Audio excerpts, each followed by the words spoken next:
സർക്കാർ നടത്തുന്നത് കള്ളക്കടത്താണ്. Kim Jong Un പണം കണ്ടെത്തുന്നത് അദ്ദേഹത്തിന്റെ ആയുധങ്ങൾ വിറ്റിട്ടാണ്. ആയുധങ്ങൾ വിൽക്കുക എന്ന് പറയാൻ പറ്റില്ല. വിൽക്കണമെങ്കിൽ പരസ്യമായിട്ട് വിൽക്കണം.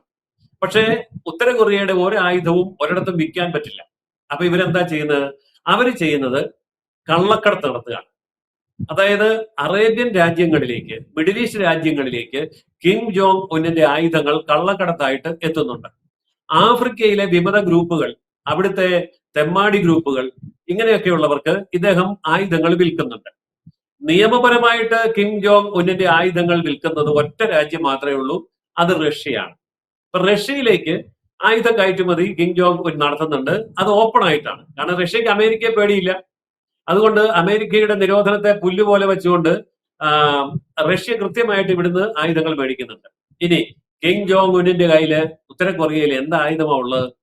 ആയുധം അദ്ദേഹത്തിന് വിൽക്കാൻ കൊള്ളാവുന്ന ആയുധം എന്ന് പറയുന്നത് ദൂരപരിധി കുറഞ്ഞ തോക്കുകൾ, മോട്ടോറുകൾ, അതുപോലെ ഗ്രനേഡുകൾ, ഇതൊക്കെയാണ് കൂടുതലായിട്ടും ഉള്ളത്. പിന്നെ ഉള്ളത് ബാലിസ്റ്റിക് മിസൈലാണ്. ഈ ബാലിസ്റ്റിക് മിസൈൽ എന്ന് പറഞ്ഞാൽ തീരെ മോശമല്ല. അന്താരാഷ്ട്ര ബാലിസ്റ്റിക് മിസൈലുകളുണ്ട്. അതുകൊണ്ട് ഉത്തര കൊറിയയിൽ ഇരുന്നുകൊണ്ട് അമേരിക്കയിൽ ഏത് കോണിലും ബോംബിടാൻ പറ്റുന്ന സാധനം വരെ ഇവരുടെ കയ്യിലുണ്ട്.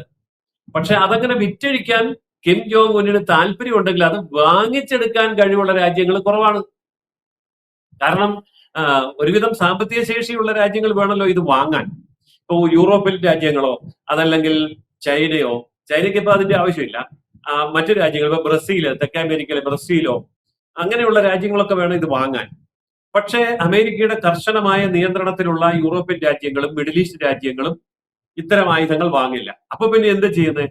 ഏറ്റവും ചെറിയ അളവിലുള്ള റോക്കറ്റ് ലോഞ്ചറുകൾ, ഗ്രനേഡുകൾ, ബോംബുകൾ, ദൂരപരിധി കുറഞ്ഞ 100 കിലോമീറ്റർ, 150 കിലോമീറ്റർ, മാക്സിമം പോയാൽ 200 കിലോമീറ്റർ വരെ പോകാൻ കഴിയുന്ന ചെറിയ റോക്കറ്റുകൾ, ഇതൊക്കെയാണ് കിം ജോങ് ഉൻ വിൽപ്പനയ്ക്ക് വെച്ചിരിക്കുന്നത്. ഇതിപ്പോ കൂടുതലും വിറ്റുപോകുന്നത് ആഫ്രിക്കൻ രാജ്യങ്ങളിലും മിഡിൽ ഈസ്റ്റ് രാജ്യങ്ങളിലുമാണ്.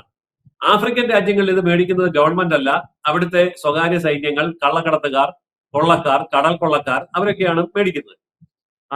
മിഡിൽ ഈസ്റ്റ് രാജ്യങ്ങളിലെ ഇസ്ലാമിക തീവ്രവാദി ഗ്രൂപ്പുകൾ ഉണ്ടല്ലോ, ഇപ്പൊ ഹമാസ് പോലെയുള്ള, അപ്പൊ ഹമാസ് പോലെയുള്ള തീവ്രവാദി ഗ്രൂപ്പുകളാണ് ഇത് ഉത്തര കൊറിയയിൽ നിന്ന് വാങ്ങിക്കുന്നത്.